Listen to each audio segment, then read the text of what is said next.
And now it's Deborah Kobylt Live and the Little Italy Podcast. Hi, everyone. Thanks for joining us today on Deborah Kobylt Live and our Little Italy podcast. We are thrilled to welcome my friend, Cristina Ferrare. Cristina is a New York Times best-selling author. She's a supermodel. Gosh, I don't even know. Your title is this long. You're a TV host. You're a cancer survivor. You're a mom.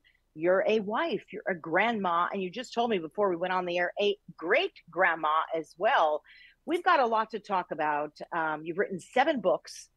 Thank you so much for joining us. And you look fabulous. You look absolutely gorgeous. Thank you. It's my pleasure. It's so great to talk to you again, because when we get together, that's all we do is talk, and we have too much fun.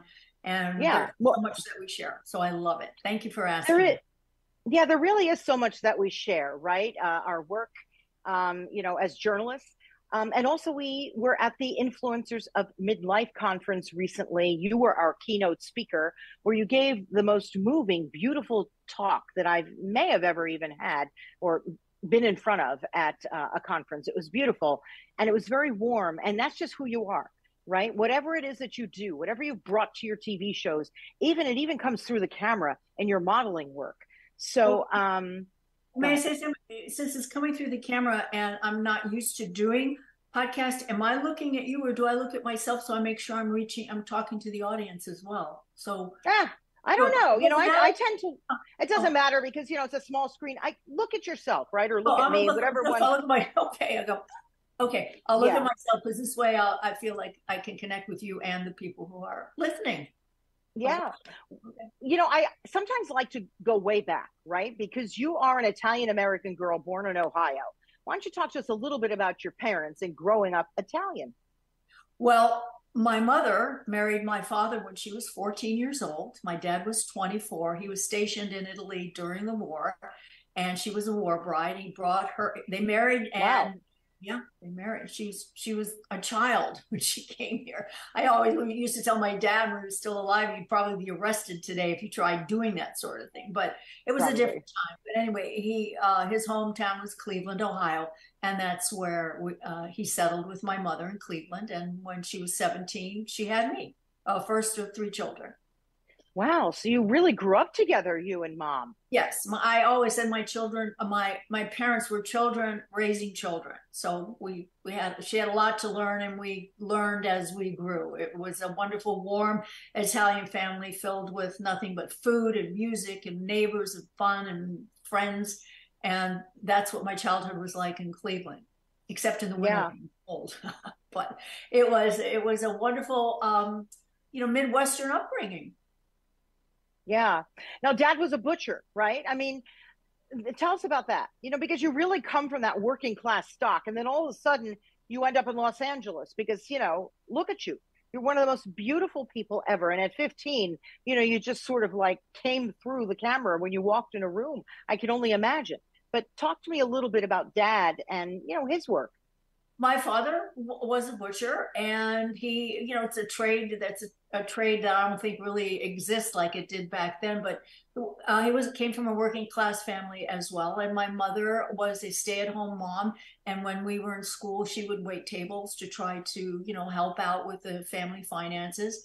But basically, she was a stay-at-home mom, and she loved to cook. My nona eventually moved in with us when we were there, and that's when the life of the familia, it all grew when my grandmother came there, because she would cook, and I became fascinated with cooking because I loved to eat. I loved the smells of the kitchen, the joy that it brought when we'd all get together and cook, and I could hear the music playing. My father would play the Tony Bennett albums, and my grandmother would always put on opera. So I was raised with the anticipation of, the people that were coming over, the food that was cooking, setting the table, sitting down, and there was always noise. I loved the noise because it was a happy noise. It was very cheery and fun. And that's how I was raised. And I brought that attitude or a tradition to my own family when I had children, because my kids are the same way. They now love to cook. I used to make Thanksgiving every year. As our family grew, it was up to 50 people. And 2 years ago, my daughters, who are now adults, They fired me. Oh, They wow. fired So me. you must have taught them very well. And we're going Well, to be they talking fired me. about, yeah, they fired you. But that's what I mean. They taught you well because you taught them well, Yeah, I meant to say, yeah. because now they're in the kitchen, right? But I mean, and we're going to be talking about your cookbooks and all of your books, which you have written 7. And Yeah. this one here, by the way, okay, so I don't have a headache, was on the New York Times bestseller list, which is such an incredible book. So, here you are, a kid growing up, an Italian kid, enjoying family and cooking and all that comes with it. And you were 14 or 15, I believe, and you moved to LA. Tell us the story of being discovered as a model. Well, I was in school at the time, and I came home from school one afternoon feeling extremely rejected because my cooking teacher gave me an F on my cooking exam. And I was really pissed off that she did that because I said, you don't understand.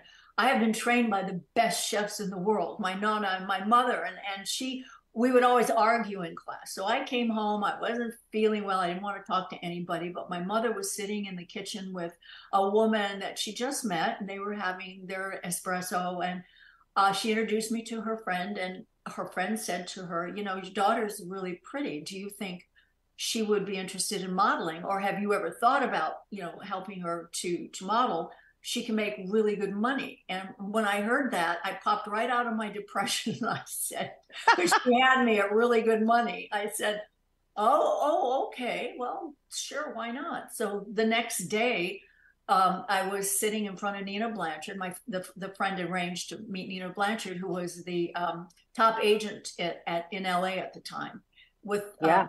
with the ties to the New York agency, the Ford agency, which was the #1 agency in the world. So I met with Nina. She signed me on the spot. My mother said I can only work 2 days a week because education was very important to her. But at that time, 15 years old, I was making $30 an hour, which, is a lot of money today, $30 an hour. That was pretty good for 15 years old. And I said, this is great.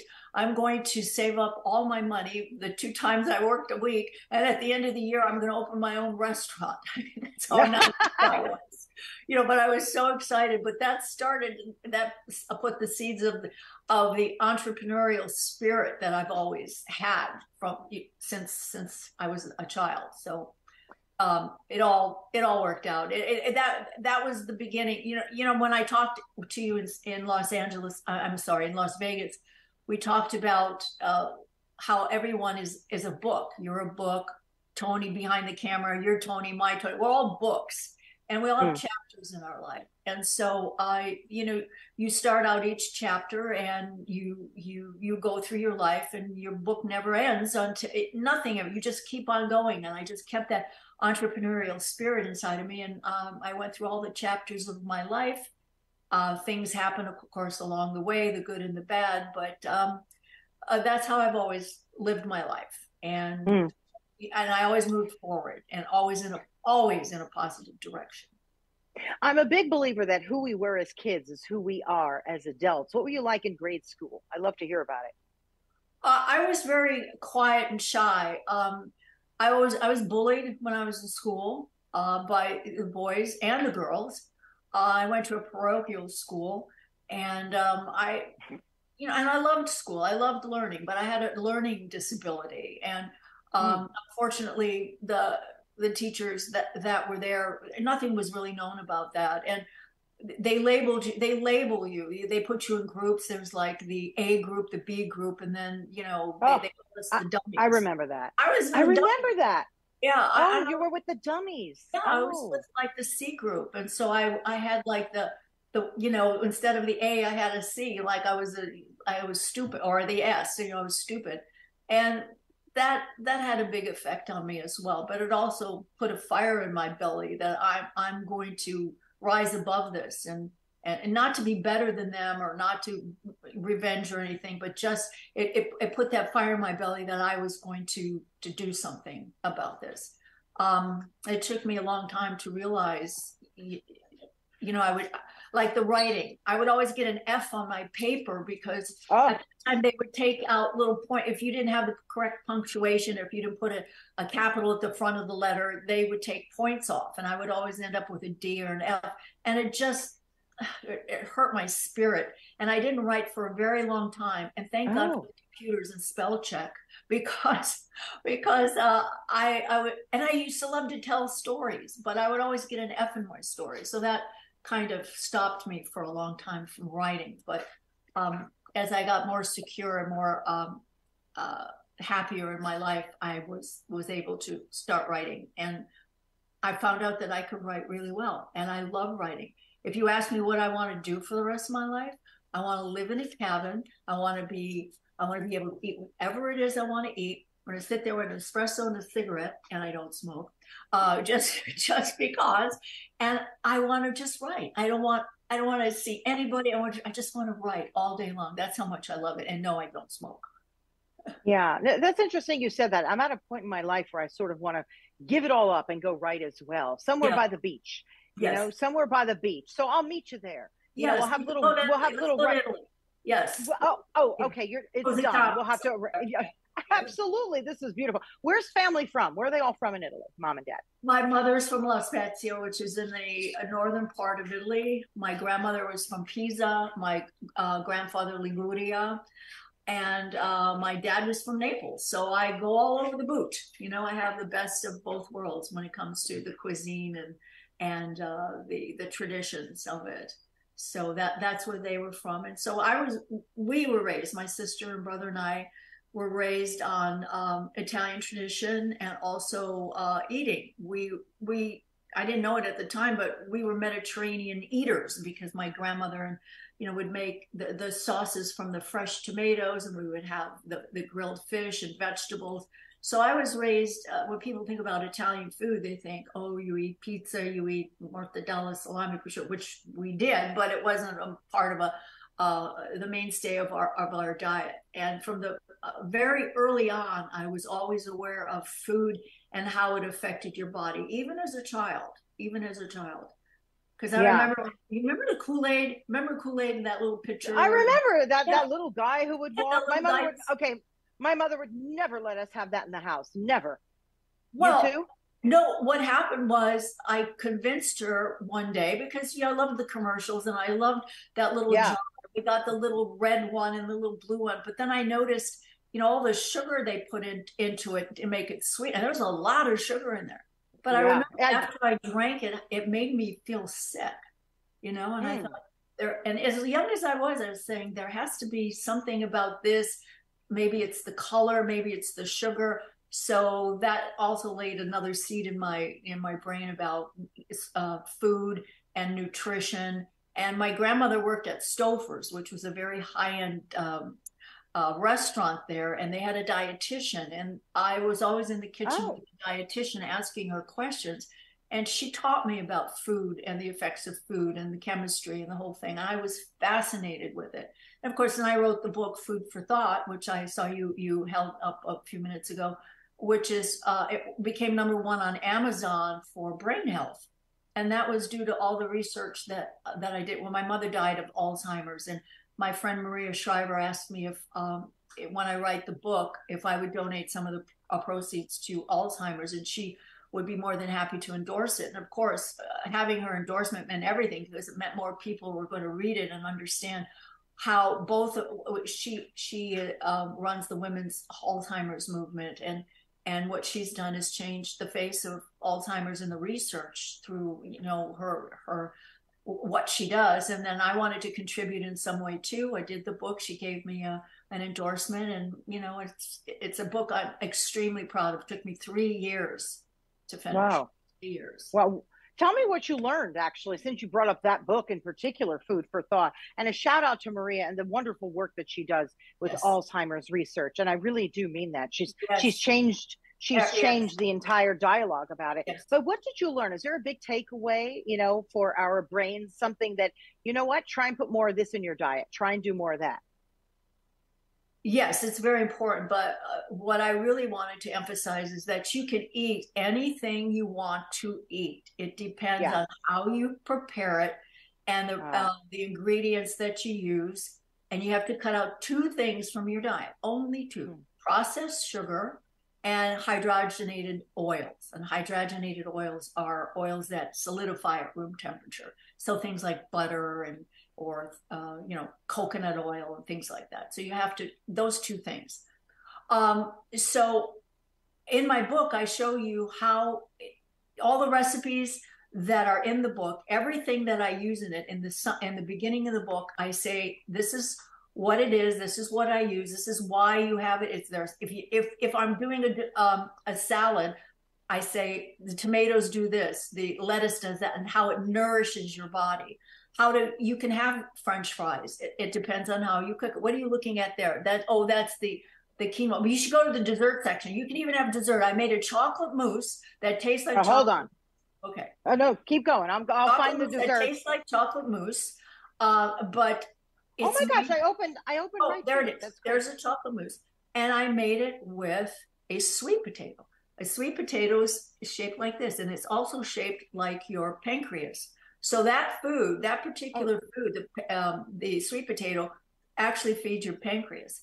If I make a salad and I use an avocado, I put the avocado in it.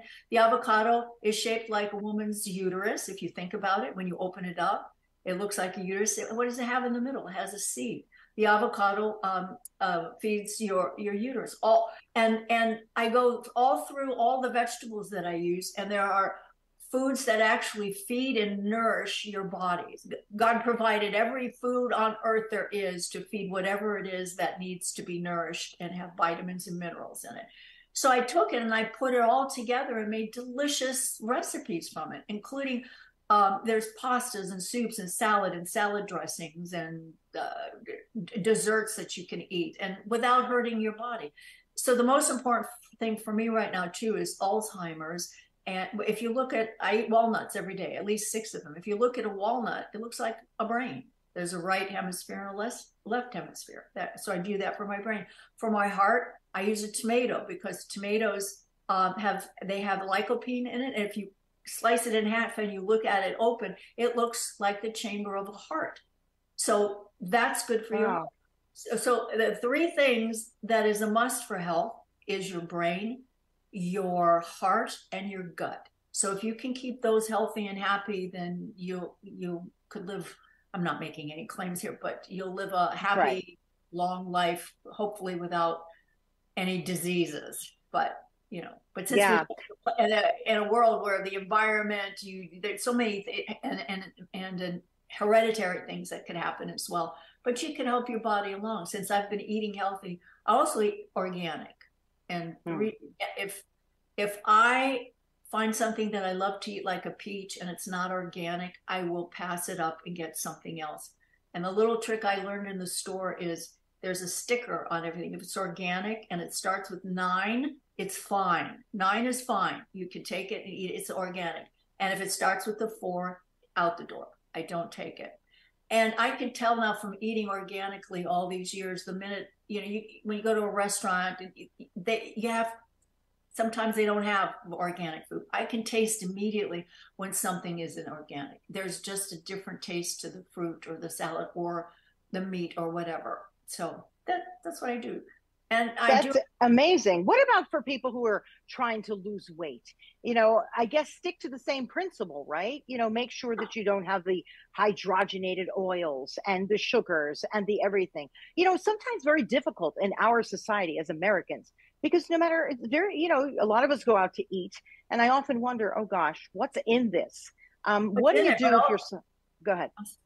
I'm sorry, I didn't mean to stop you, but no, please. We're Italian. Wait. We're Italian. This is what we do. Okay. What do I do? Well, first of all, when I go to a restaurant, the one thing that truly annoys me is the portions. They're this big. Your stomach is as big as your hand. You're right. All right. But they give you portions that are so large. And when you go to a Chinese restaurant or Italian restaurant, I don't know what kind of oils that they're using, or I don't, when they put the food in front of you and there's so much of it and you eat. I mean, it only takes like 15 minutes for your brain to tell your stomach that you're satiated. You don't need to eat anymore. But if you train yourself slowly, and I don't go on a diet. I don't believe on diets. I do believe Mm. in drinking lots of water. I drink, about 2 quarters. Here, I got my bottle. I'm going to get it. I already drank my first one this morning. I drink about 2, maybe 3 of these every day throughout the day because it, flushes you out and everything. I already drank mine. Well, okay. So it's like if I have to get up and pee in the middle of this, you'll understand. It's all family here. Yeah. So, but I love cooking and I love feeding people, and I love it when I bring my food to the table and people can smell it when they come into the house, and the anticipation of and sitting down. Food to me is very sensual as well.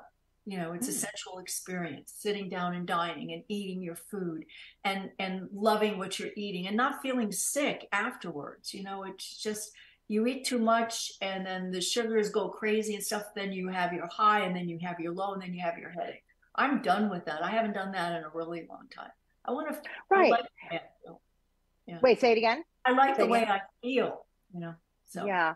Well, also in your career, right? Especially when you're working in television, you're running around, running about. It's very difficult. As a reporter who was, on the street for years, I'm just grabbing my food, eating it, chowing it down. You get home, you're hungry. It's just not a healthy way to, put food in your body. So you're right. Eventually you've got to get to that point where you take time. We were at an event this past weekend, my husband and I, and it was a 5-course meal at an Italian restaurant in downtown. Actually, it was at Drago Centro. And it was, and it was, in fact, I was honored there. So I was very excited about that. And it was a 5-course meal over like 4 hours. And my husband, who is Polish, doesn't quite eat the same way that I grew up, said, "Oh my goodness." And I said, "Yes, this is the way we're supposed to be doing it. You grow up in an Italian household and dinner lasts for hours. Out come the chestnuts. I mean, just right. Am I right about that? 11 o'clock, the coffee, there were leftovers from dinner would come out again, and then they'd start playing cards, and then you would got the food again, and it was like, oh my God, no, stop. But you said it's 4 hours. 4 hours. After the first course, you're pretty okay. The second course, you're full. Okay. Yeah. You don't want to eat anymore. That's true. Actually, that is true. After the second course, my husband said, "I'm stuffed," and the portions were small. But go ahead. What were you going to say? And then 4 hours. But what we've learned to do now is when we eat and we have dinner, then we'll sit around and we'll talk. But I take the food away, and then nobody's really hungry 2 hours later. It's like go home, go home, and but you be able to talk, not to eat for 4 hours. It's I don't know. That's not my thing.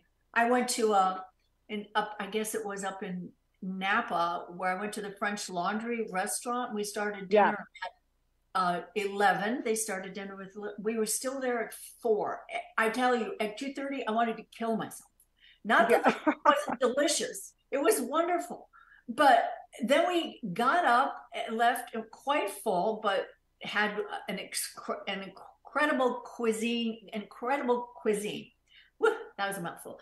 Anyway, but we went home, and Tony and I realized that we had an event to go to at 8 o'clock, which was at an Italian restaurant. I said, "Oh my Lord, kill me now." I said, "I can't." I said, it just, the whole thing about overeating is not a lot. Yeah, it is a lot.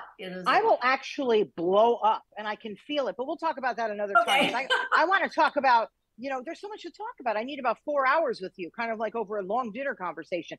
I want to go back to LA. You're that gorgeous model, signed by Nina Blanchard. Blanchard, right. And everybody knows her. I mean, especially back in the day, she was the agent over at Ford. You're right. And here you are. The family moved to LA, right? We all moved to LA after I met Nina. I would say within 3 weeks, she got me a contract with Max Factor. Now, Max Factor Cosmetics. I was one of the first models to ever be signed to a contract for a brand.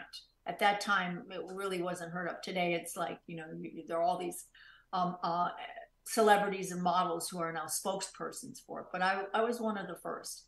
And I remember taking the pictures for them. They paid me really well. which, so I could start my own bank account and do, my mom made me save my money and stuff like that. But I would go into the drugstores and I would see my pictures everywhere.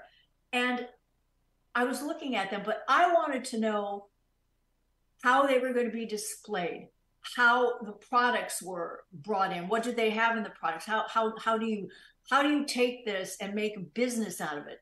Me, as young as I was like 15 years old. I instead of looking at my picture and go, oh, goody, I'm on it, I wanted to know everything there was about the company itself and Max Factor and the history, and then how you get these things into the store and how you sell them. And so all these things I was asking my parents, they didn't know, they didn't have any of it. And Nina was very helpful in helping me understand all that. She said, why don't you she said, I got a call from the photographers today. They said, what is it with this kid? All she's doing, we want to just take her picture and send her home. She's just how do you make this? And how do you sell it? And who do you sell it to? And, do kids buy it? Do mothers buy it? So I started very young back then. Yeah.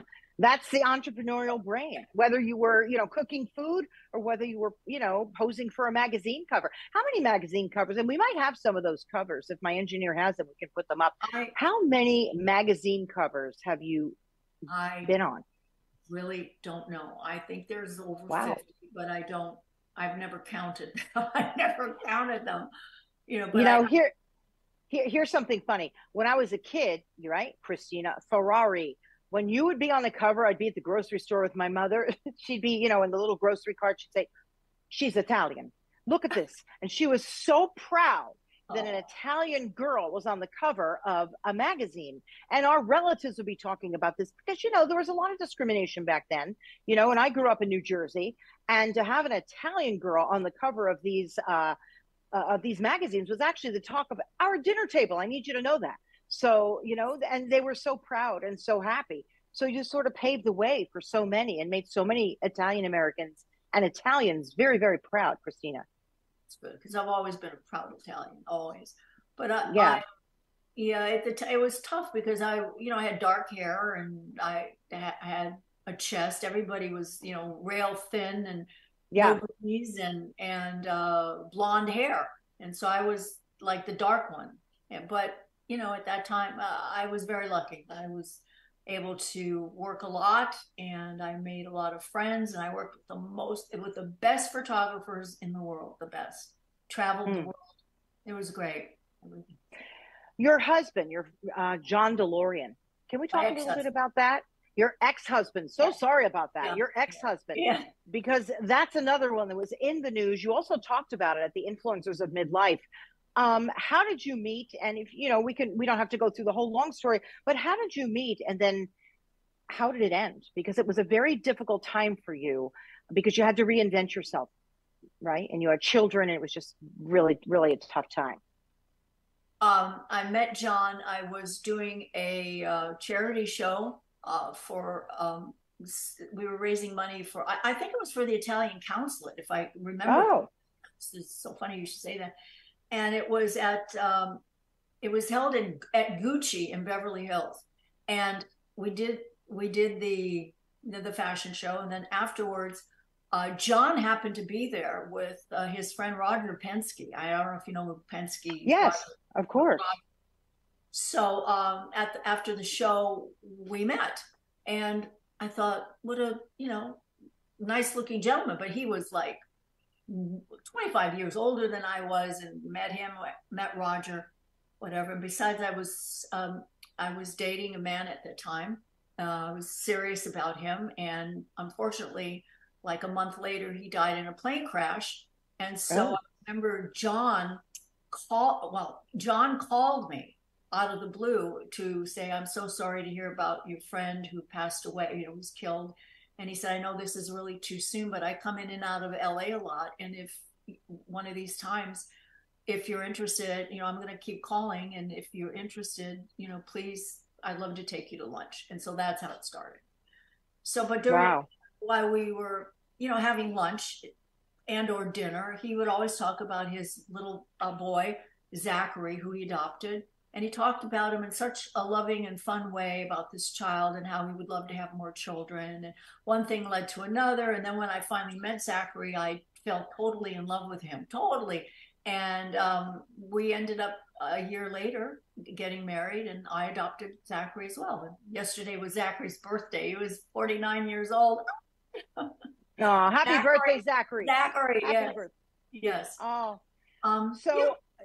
And then, but that was, quite how long were you married? And then, what transpired? Because, everyone knows, of course, the DeLorean car. And I remember seeing photos, beautiful photos of you out and about with your ex-husband. And then I remember what happened toward the end, if you're comfortable talking about that a little bit.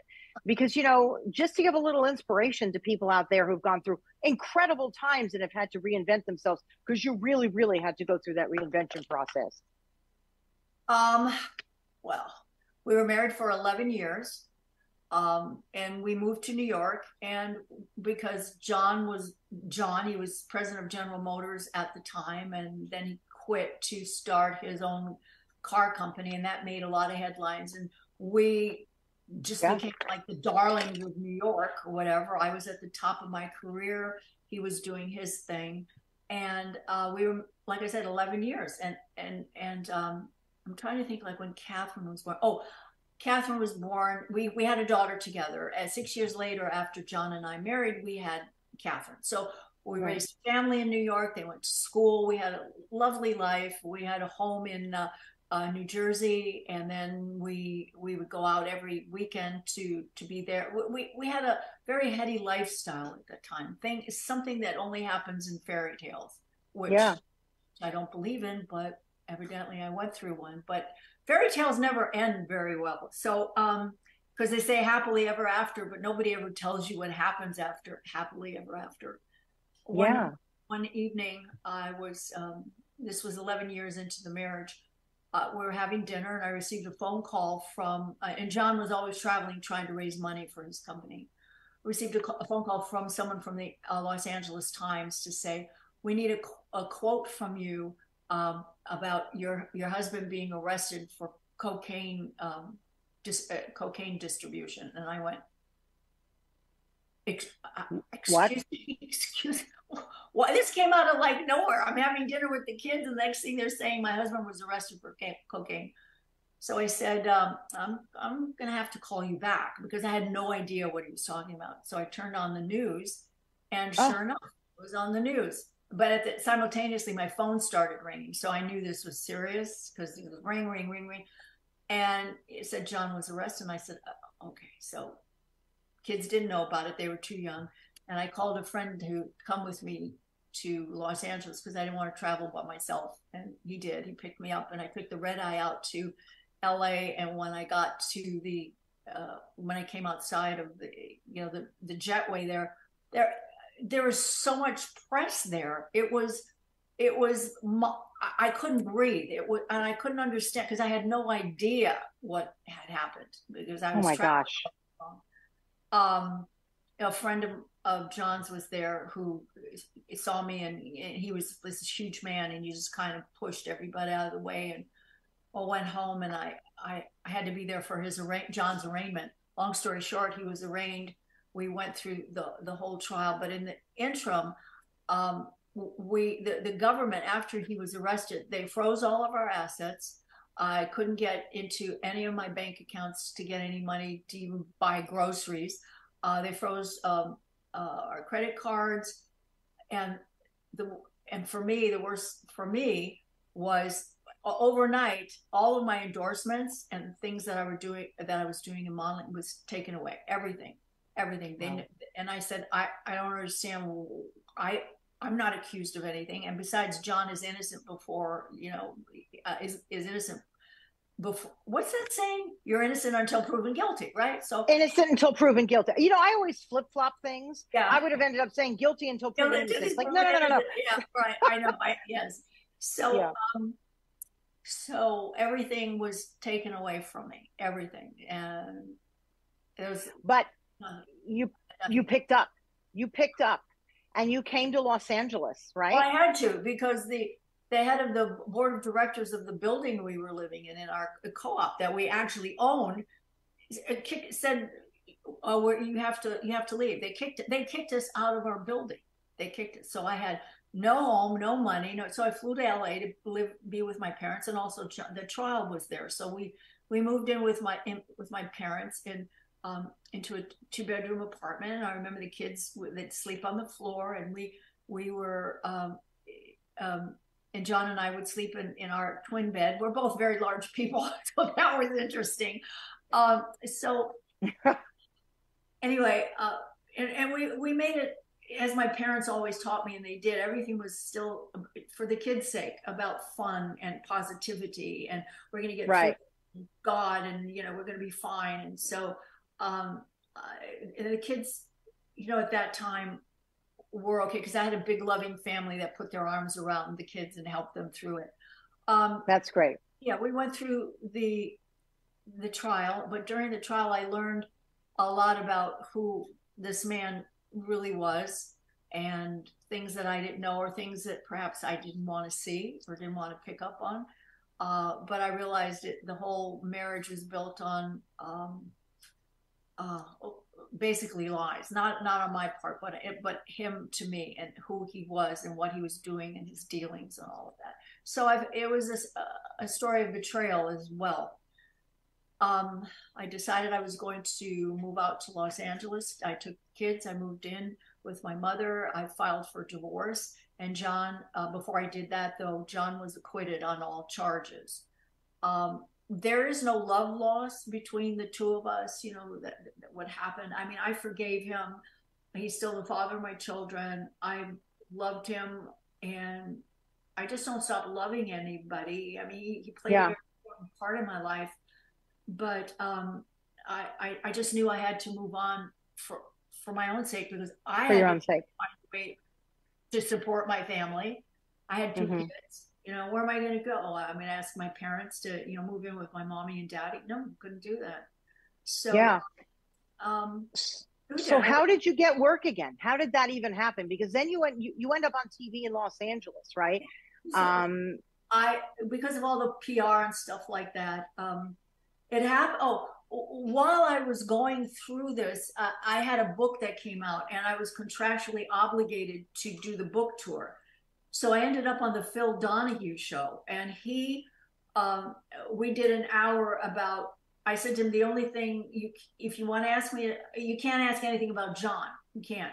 So he opens up the show, and he takes his microphone, and he walks down, and he puts a microphone to his face, and he says out loud, "John DeLorean's guilty, and he's been feeding cocaine to your children."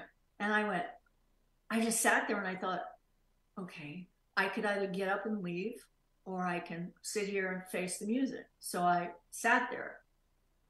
Okay, and I sat there, and he asked me questions. I said, I'll answer this first block that we're doing before you go to commercial. You can ask me any questions you want about John. And so I talked about it from the wife's point of view, the mother's point of view with the children, and I would say there are certain things that I'm not allowed to talk about because of a gag order. I can't. The audience was very sympathetic. And one of the people who happened to be watching the show that day was a gentleman from one of the O&O stations in Los Angeles. And he was running the station at the time.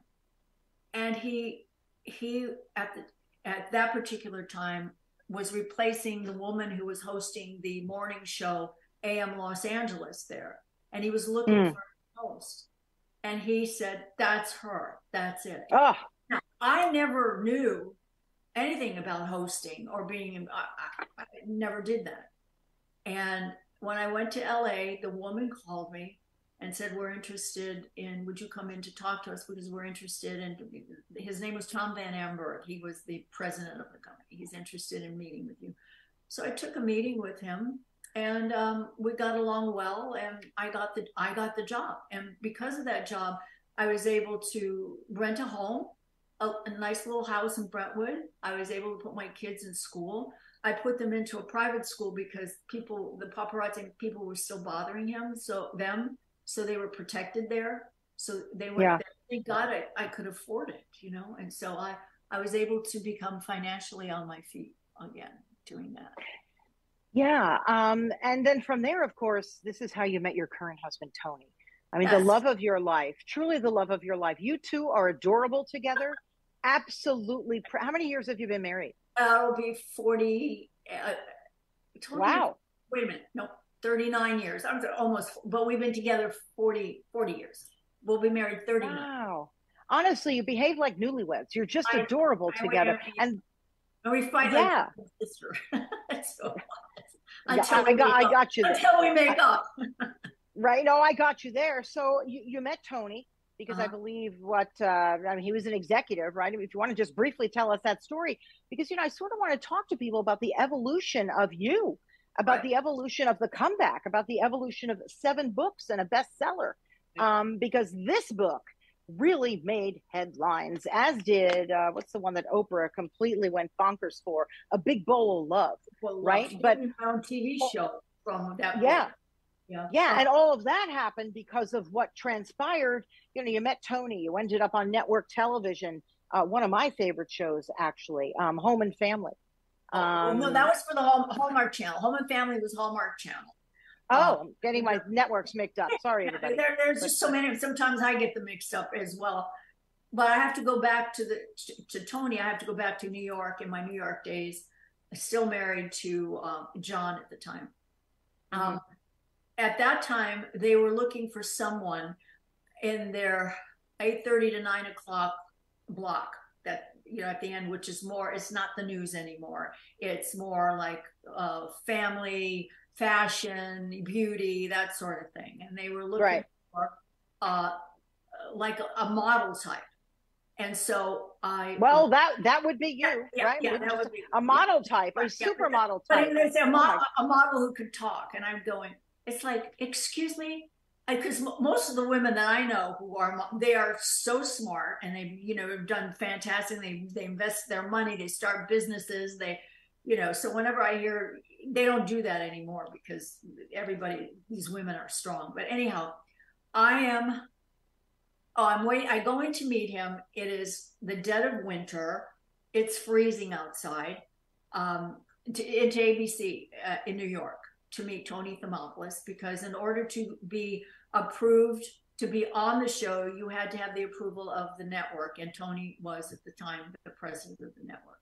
So I'm waiting in the lobby. It's like 6:30, and I have to meet John, I think, around 7:30 for dinner, whatever. And I'm sitting there shivering, into the cold, and I'm pacing back and forth. And then finally somebody comes down to bring me up and go, Mr. Thermopoulos, I'll see you now. One of those things. It's like, I get in the elevator and I go in the office, and he's still not in there. I waited another 10 minutes, and he comes in. I was so mad that I couldn't see anything. He comes in. That's your first of the many fights, right? Yes. Picks up his phone to say something, and I'm just looking at him. He puts his phone down, doesn't even apologize for being late. And I was just, the interview did not go well. I did not like him. He did not like me. I did not get the job. Oh. That's fine. So years later, whatever, he remembers when ABC, because still he still had a long arm with all the other O&Os all around the country. He had to know what was going on. So I popped up back again, and he just, at that point, and I guess he followed what was going on in the news and stuff. I thought it was strange that they would ask me to do the Good Morning America at the time, because the main thing you want is you can't be the focal point if you're doing news, and I said, right. Yeah. And I said, what? I said, this is weird, because, I am the news. I am the news of the wife of an alleged cocaine dealer. But, it's always about ratings, right? Ratings. So anyway, did not like him, did not get the job. Years later, I am now back in LA, and I have the opportunity to do this. They approved it. It was just one of those things. And then the whole other Thermopoulos story is a whole other story itself for another time. But it is a epic love story. He is the love of my life, and we have we have a blended family of 7. He had 3 children from another marriage. I had 2, and then we had 2.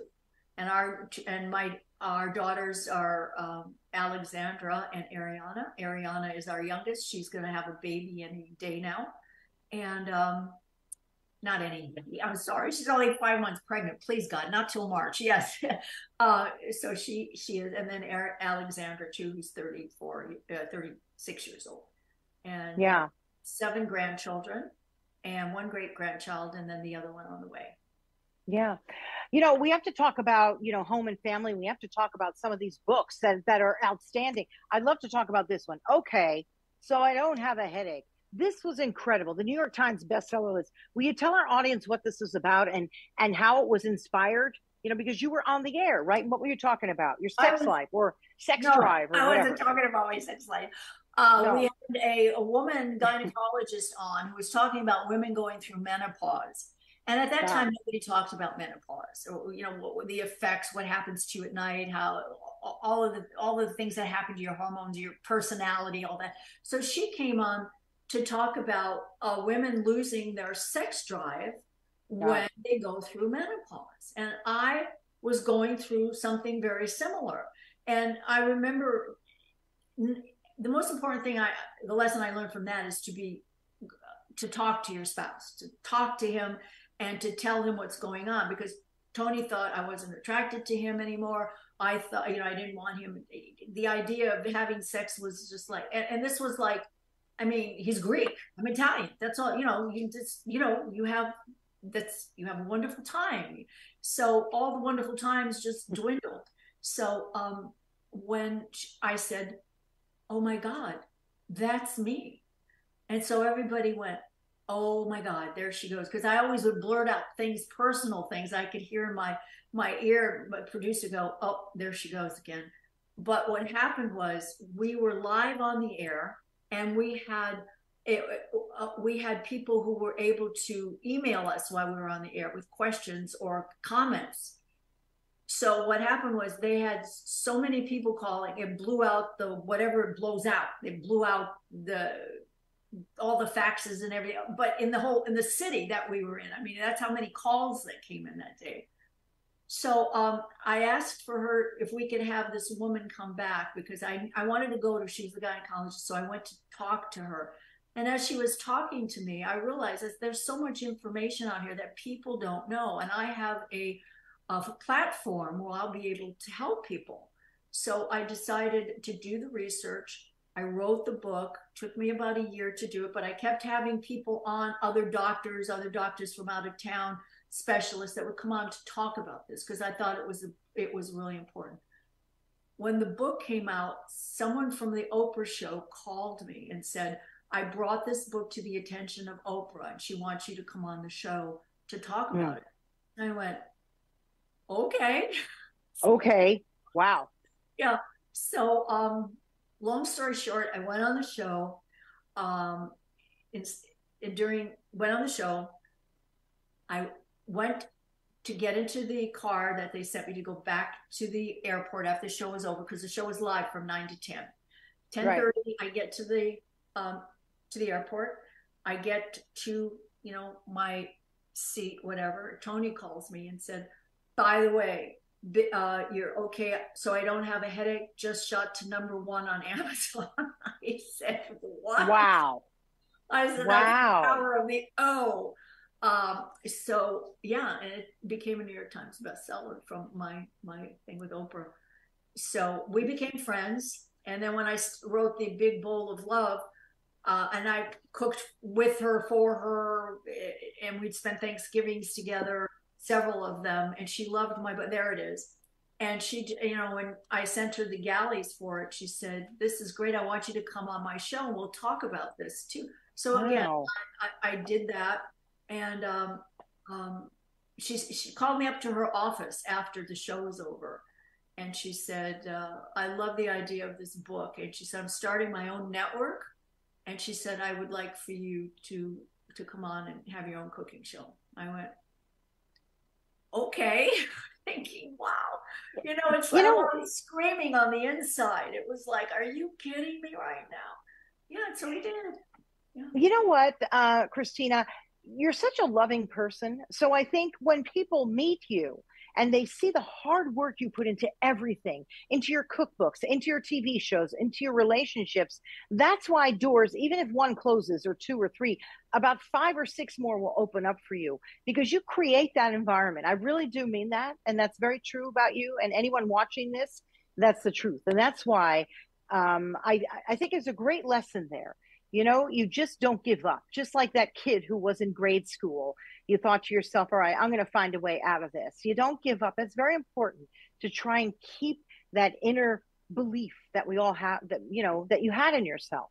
And I think that's why you've been so resilient and kept going. There's only a couple more things I really want to go through if we have the Can I just time. say something real quick? Can I say something real quick? You Oh, said please. something very important.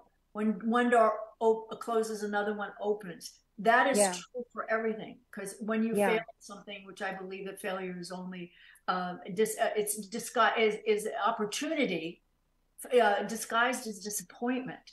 And what it is that when the door closes, another one automatically opens up because life goes on, and it just does. It opens up with new opportunities. Then it's up to you to take. It's going to happen anyway because that's life.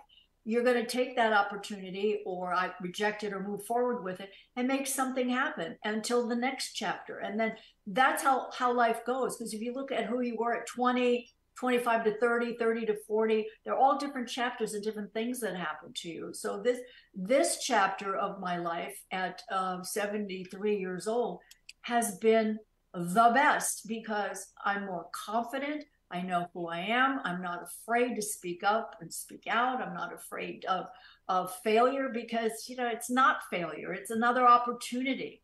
And I will never stop. I will never stop until God says, you need to come home and tell me some of your stories. One of those things. But yeah. Right. Because based on that, remember what happened with, of course you remember what happened. It happened to you. Home and family, right? Oh. And you talked about age. You talked about being 73. I want to bring that up briefly. I also want to bring up your cancer diagnosis. And then I want to bring up what's happening to you now, because you've got all kinds of career opportunities that are exploding for you at 73 years of age. So those are the 3 topics I want to try and get to before I have to let you go. But briefly, right, with home and family, that was a surprise too. And by that, I mean the end of it. Yes, I went to work. I was on the show for 6 years. I'd come home on a Friday, call my husband on the phone, which I always do on the way home, to talk to him. And he said, he said, I knew something was wrong. So anyway, I come home just from his voice, and he said, look, I just spoke to Woody. Woody was the producer, executive producer of the show, and said that today was your last day on the show, and that not to come in on Monday, and that they've packed up your trailer and they'll be shipping all your clothes back over the weekend. And it was like, wait, what? What are you saying to me? And so I couldn't believe, I was in shock. It was like, I couldn't hear anything because everything was burning, my ears, my heart, my throat. Oh, yeah. I didn't understand that. The woman who was one of the executives there called and said that, but Tony said to me, they want to meet you tomorrow morning at this place for breakfast. And I went and I thought they were I would be able to talk them into taking me back, or they made a mistake or something. So we got there, and they were both sitting there. They could not look at me in the eye, and I'm just staring at them. And I said, why are you doing this? And he looks at me straight in the eye, and he goes, because you're old. And I went, excuse me? Pardon me? I said, first of all, you cannot say that to me. Major lawsuit, right? And I turned to I said, right? And she said, yes, but that's not me. I understand. And I said, what are you talking about? And he said, we want to bring in a younger demographic. I said, for the Hallmark Channel? I said, do you realize that your demographic is 50 to death? I said, young people aren't going to sit around for 2 hours a day watching how to sew a button onto a freaking coat. I was so mad. And I said, what is wrong with you? I said, the ratings are high. We're doing well. People love the show. I don't understand this. Like, why? So anyway, long story short, I was fired. The show itself stayed on for maybe a year and a half, and then it was off the air. I mean, the ratings went down immediately. And I was also told that the people who I worked with for 6 years, who I loved these people. I loved my job. I loved going to work every day. No longer could contact me, or their jobs would be in jeopardy. Okay? Oh my gosh. I thought that was weird. Anyway, or if my name was mentioned on the, they had a website. If my name was mentioned or asked about me, they would take me down. They would take my name down, so nobody could contact me. Now, even on the social media, I didn't understand what I did. I have no idea. Well, it affected what I did. I don't know what I did. Yeah, you got old, like all of us. I thought, right. You got old, but they kept my male counterpart. It's okay. But anyway, so anyhow, what happened? So now I cried every day, all day for almost a month. I could not get over it. It's like when I had to finally see somebody, and they said, Cristina, it's not like you had a death in a family where you lose somebody. You lost 175 people all at once. Your rhythm, your cadence, and your day, everything was ripped out from under you. And all of a sudden, it's different. You didn't know what to do. You don't know what to do with your new normal. And so she really helped me understand that, because I was mourning the death of not only the place that I loved to be, but also the people that I truly cared about. And they were all gone out of my life. And luckily, I have maybe about 8 of them that I'm still very close to. But those are the people that matter. So, I'm happy I have that relationship. But no, they all matter, but I'm glad that they did, because I love them. Anyhow, so, okay, where am I in this? So I cried and cried and cried. And then, long story short, I started feeling really awful. I mean, just terrible. And I said to Tony, there's something wrong with me. We went, I had to give a speech somewhere down in Santa Barbara. I did it. And on the way home, I said to Tony, I couldn't eat lunch. The food made me sick. I said, I don't feel very well. And I said, when I get home, I want to go to bed. So I slept the whole way home. And as I started to go up the stairs, I had to grab the handrail because I got so disoriented and dizzy. The room was spinning. And I said, and he looked at me, he said, I'm taking you to the hospital.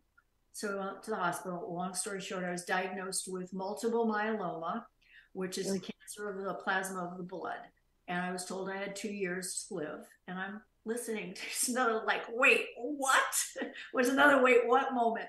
And I was very oddly calm, because you would think when somebody says you have cancer, you would start to panic. But I didn't. I didn't. I just felt a sense of calm, thinking, okay, this is another thing that I have to tackle, and I'll get over it. I just have to figure out how to. So, I remember when a doctor who was a friend of ours at the hospital came in to tell me that I had multiple myeloma. But before he did, he walked over to Tony and took his hand, and he started to tear up. And then Tony started to tear up. And I said, you two need to stop crying. I said, what? I said, am I going to die? And so the doctor said, well, I said, what do you mean, well? So the other doctor who was there told me, you have about 2 to 4 years to live. And I went, no. So I did all my due diligence. I read everything I could. They said they were going to send me home and start the process on Thursday. I said, no, I'm staying here tonight. You're getting me a room, and we're starting the process tomorrow. I stayed up all night reading everything. And the last thing he said, stay off the internet, of course, which I didn't. I read everything. And when they came back the next morning, I said, I listened to everybody and all the protocols and everything that I had to go through. I'm going, I said, okay, so this is what we're doing, guys. I said, and ladies, I'm having a stem cell. That's what I want. And this is why. And anyway, we opted on a stem cell, but before I had to have it, I had to go through probably 8 or 9 months of getting ready for the stem cell. Oh, wow. And then actually going into the hospital for 4 days to extract the stem cells. and then putting it back in, it was an ordeal. It took me about a year and a half after the stem cell to get my sea legs back again, to start feeling like a normal person. But it's been 7 years now, and I'm still in remission. And they took enough stem cells where they froze them, and I could have another one. But they've made such great progress with this that I probably don't need to have another stem cell. I could just go into new protocols, but I'm not touching anything now because nothing's broken. So why, don't try to fix No. No, and you're healthy and incredibly resilient. You and I went walking not long ago, and you were outpacing me. So you're doing just great. But once again, let's talk about age, right? I think now being a certain age, and I don't care if you're over 30, if you're over 60, or if you're over 80 or even 90, I just think there are no more age rules. As the admin, it's the admin, I believe, who really put that us up against that. It's like, oh, you're too old. Gosh, I think there used to be a time, right, during Marilyn Monroe's day, or if you were somewhere in your 30s, you were considered older. So, and now look, you've got a tremendous campaign going, right? It just doesn't end for you. I mean, you're going to be doing this until we're going to have another discussion like you're 73 when you're 103. You're just going to keep going. Talk to us about your new campaign, which was just launched. Would you please? Yes, I will. But it started with, but when I went to speak in Las Vegas about the midlife summit for women over 50, now that's all you see now are women over 50 out in the workforce and what they're doing in all walks of life. And people are beginning to recognize and accept the value that we have, no matter what age we are. I mean, we met doctors there that were in their 80s, and with doing research on things and starting businesses. And I learned so much. And I didn't want to do it in the beginning because I don't like public speaking. It makes me so nervous. And my husband says, you have a story to tell. You get out and you talk about it because it's important. And it's important to support your other women who are out there trying to do the same. I went, okay, and I went, but it was the best thing I've ever done. Okay. Those women that were there just blew me. And I came away with a nice friend, a couple nice friends. So it's really nice. But, and also with Robin too, who put on the wonderful, Robin Lamont, she did that. She put on that wonderful summit. Anyway, and I said, when I got a call a couple of months ago from an agency in New York called Iconic Focus Models.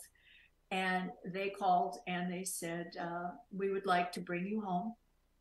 They have models there from the 70s and 80s. And also they have children, they have young models, they have adult models, and even a men's thing. But they have a certain category there for women who are over a certain age. And we're all fabulous. We've all of us are established. All of us have been on the covers of major magazines. And so they said, we would like to sign you with our agency. And I didn't even hesitate for a second to think about, let me see what kind of agent, I just knew, I knew instinctively it was the right thing. And I just said, yes. I didn't even tell Tony. I just said, yes, absolutely. Let's do this. And, well, go ahead. I just had my first cover on a Paris magazine with a big editorial inside. So the photos are so stunning. You posted them right on your Instagram? I did post them on my Instagram. And that's Cristina Cooks. If anybody wants to go on my Instagram, it's Cristina Cooks. And that's CRIS. Yes, CRIS. Yeah, there's no H in there. But I have to tell you, please go on Cristina's Instagram because those photos are so elegant and stunning. And, after all you've been through, Cristina, and gosh, you have more than like 9 lives, right? You keep going, whether it's health, whether it's work, whether it's family. It's amazing. So now you're embarking on that next endeavor, right? I mean, are there other projects that they have lined up for you, or what is next? If there is a next, you've got, family, which is a lot. I have 3 boys and it keeps me busy all day. And you've got, a gigantic family. Yeah. What's next is that, since food is, I'm not going to give up my thing about food. I won't. And so I'm writing a series of ebooks that I'm going to do. And I'm calling it this is my I'm calling it My Model Kitchen. Okay, so I have a series of books, and I'm doing a book on pasta, a book on soups, books on salads, books. They're ebooks. You buy them for $10, $15. I'm going to donate some of it to, I'm going to pick like for the Multiple Myeloma Foundation to keep moving forward. You have to face forward all the time. So I'm going to be doing that. And the agency hasn't officially announced me yet, which they'll do. I just finished a whole series of new photographs that they're going to put up on. When you go to Cristina Ferrare on Iconic, you'll see a body of work along with the new pictures and what I look like now. They'll make their huge announcement. When they do, it goes out to all the magazines and makeup companies and branding companies all over the world. So they'll do it. And they said, we got one shot at this, so we got to make it right. So they still haven't made it yet. I have another shoot to do, and then they'll put it together, and hopefully I'll get reaction from that. Bravo, Cristina Ferrare. You're just amazing. I got to ask one question. What's your favorite color, Cristina? Red. Yeah, I'm wearing a red ring. Oh, red I looked ring. I looked at my wardrobe. I have some red, right? And I have like a cute little red denim jacket that's actually a little small for me, so I didn't wear it. But I found red, so here you go. Oh, you're so funny. Tell me why red is your favorite color, and then we're gonna let you go. Well, I accent my house in red too. If you can see, I have my little roses back there. I think it's a powerful color, and it also it has meaning for people who are resilient and just keep running. The red, because it keeps them, the power in them going. The color to the eye also makes you see it, and when you wear it, it makes you feel alive, or it makes you feel good. It has it's like pink too, has that same kind of feeling. Yeah. Because it's also soothing. But when I wear red, it's because I want to feel like I'm empowered. And if I'm wearing white or pink, I'm more, laid back. I'm not as forceful as I am when I'm wearing gentle colors. But it makes me happy. And when I see them, like, pops of red, like in my garden and stuff, it excites me. That's simple explanation, but that's how I feel. Well, I want to give a shout out to Robin Lamonte of Influencers of Midlife, our friend, and all the women there that we connected with a few weeks ago. And any parting words you want to tell our audience, where they can find you, how they can pick up your books, anything, would you please? Yes, you could find me on Cristina Cooks. That's CRISTINA, Cristina Cooks. And I'm rebuilding my website right now. I'm going to be calling it My Model Kitchen, where you'll be able to, I'm really bad at doing stuff like that. So I have to work with somebody to help me set it up properly, where I can have the modeling thing and the cooking thing. I want to homogenize everything, to make everything about what my world is and what it is that I do. So that's what I'm working on. But right now, and as soon as I'm finished with you, then I'm going to be focusing on finishing my pasta book for My Model Kitchen, which I'm really excited to show everybody. And that's then very exciting. And looking forward to the holidays. I'm so excited about that. You too? I am too. I love the holidays so much. All of my kids finally are in one place, so that's something, right? I'm looking forward to. And as Italian mamas, we know how that feels, right? Yes, absolutely. Gosh, I want to. Yeah. Are you on away? Yeah. I want to thank you. Oh. I keep stepping on you, or we were stepping on each other. So I just want. We talk over each other. That's what we do. No, we do. And we talk with our hands, and we talk with each other over each other. But I want to thank you so much. You took a lot of time out today to talk about your life, with your parents, your work, your modeling, your TV work, your cancer diagnosis, and each one, as you talked about, you got through it, and you really are just such a delightful, beautiful person. I'm so happy for you. Thank you. May you have continued good health, and I know you will, just by watching you out walk me, and and I look forward to getting together with you very, very soon. I do Cristina. too. I know. We got to go to our little place, our little Hugo place, to get our turmeric drinks, right? Remember? Yeah, I'll text you. That was beautiful. Thank you for taking me there. You had your little shots of turmeric, and I had that great little smoothie drink. And if you approve of it, I approve of it. So there you go. So please, everyone, I suppose that we can still continue to pick up all of your books, right, on Amazon. Yeah, maybe on Amazon. I'm sure a lot of them are a little old, like 20. I don't know if they're still on there, but I think that they are. I think you can still get them. That Food for Thought is my baby. My baby. Yeah, well, you can, because I was Googling, all about the books and are they still available? And they are still out there. So they're in print. So people go to Amazon, Google Cristina Ferrare, and her books will pop up. So more of that, and perhaps some great books to purchase for the holidays. So anyway, thank you, Cristina, for joining us. Thank you. Thank you to your, and thanks to your husband, Tony, who I know helped set up the shot this morning. And you're Tony, love. They're helping you too. Thank you. Yeah. So thank you. Oh, right. My engineer, Tony. Yeah. Thank you. And everybody, have a wonderful week. I'm Deborah Zara Kobylt. I really appreciate you joining us for our special edition of our Little Italy podcast, and also Deborah Kobylt Live. You can find us on YouTube and Facebook, and then we post promos from our shows on Instagram. And our show is also on all audio podcast platforms, whether it's iHeartRadio, Apple, just anywhere you get your audio podcasts. Plug in my name and you'll find our interview with Cristina Ferrare. So thank you all for joining us. Thank you, and much love to you, Cristina.